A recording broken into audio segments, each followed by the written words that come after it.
발달되고 성숙되고 있다는 하나의 징표로 보입니다.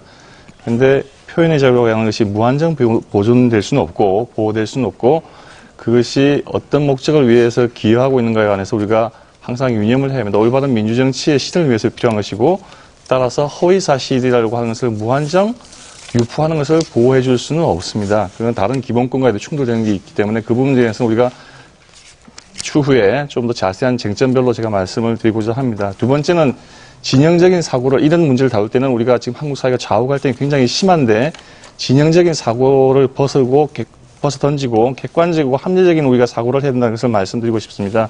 최근에 그 광노영 교육감이 그 유죄 판결을 받았는데 그 판결문을 꼼꼼히 읽어보면은 그 지금 항변하는 사유가 범죄 성립하고는 전혀 관계없는 이야기를 하고 있습니다. 그럼에도 불구하고 계속 그 무죄라고 주장하고 하는 그런 뒷배경에는 어떤 진영적인 사고, 우리 쪽 지지를 받는 사람은 무조건 감싸주고 상대방은 무조건 공격하고 그런 어떤 잘못된 어떤 사고라든지 이런 걸 버려야 된다는 걸 말씀을 드리고 싶습니다. 그래야 우리가 이런 토론도 합리적인 결과가 나올 것이다. 지금 가장 이제 오늘 메인 이슈에 관해서 저는 나경원법이라고 하는 그 법을 이런 만들어서 더 어떤 규제를 강화하는 것에 대해서는 좀 더 신중해야 된다라는 생각을 말씀을 드리고 싶고 정봉주법을 같이 지금 제가 이 법안을 국회에 가서 읽어봤는데 사실 그 법을 이렇게 시행을 하게 되면은 공직선거에 있어서 무한정 상대방에 대한 허위사실을 유포해도 사실상 처벌을 할 수 없게 되는 결과가 됩니다. 그래서 저는 그 부분에 대해서는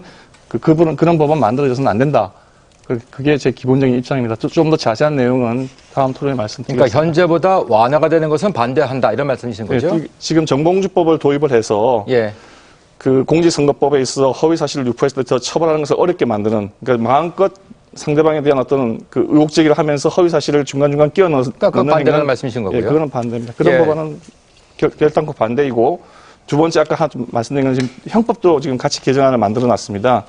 공직선거법과 형법이 나와 있는데 언뜻 보기에는 두 개가 굉장히 유사한 같이 보이지만은 달리 취급해야 될 면이 있고 또 지금 우리나라 법원에서도 달리 취급하고 있습니다. 그 문제에 관해서도 좀 쟁점별로 나올 때 말씀을 드리도록 하겠습니다. 최재천 변호사님. 예. 제 근본적인 주장은요.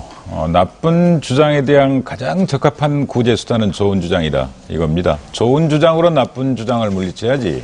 말 대 말로 싸워야지.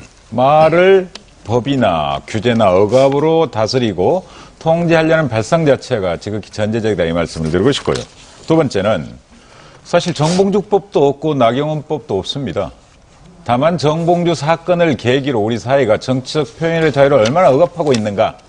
그래서 각종 개정 법률안이 나와 있는 건 사실입니다. 이런 것들은 이를테면 어린아이들에 대한 성폭행 사건이 강화되었을 때 전자팔찌를 붙이자 강화하자. 이런 때 그 어린아이 이름을 잠시 붙여가지고 누구누구를 위한 법, 이런 취지지. 정봉주 자체를 위한 법은 없습니다. 우리 국민 모두와 시민과 그다음에 반대파와 소수자를 위한 정치적 표현의 자유를 확장하는 법은 있을 뿐이죠.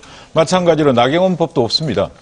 나경원법은 제출되지도 않았습니다. 언론들이 네이밍 행원, 이름 붙여놓은 법은 있지요.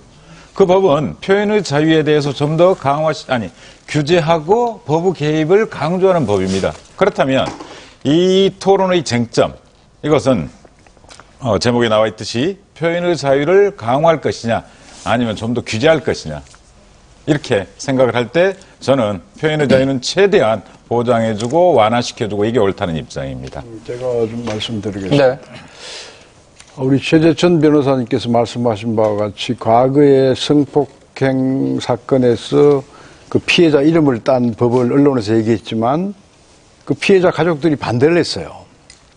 또 나경원법은 없습니다.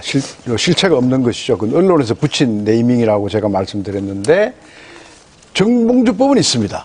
정봉주법은 민주당에서 적극적으로 정봉주법이라고 해서 언론에 공표도 하고 국회에다가 제출을 해서 지금 정치개혁 특위에 와 있습니다.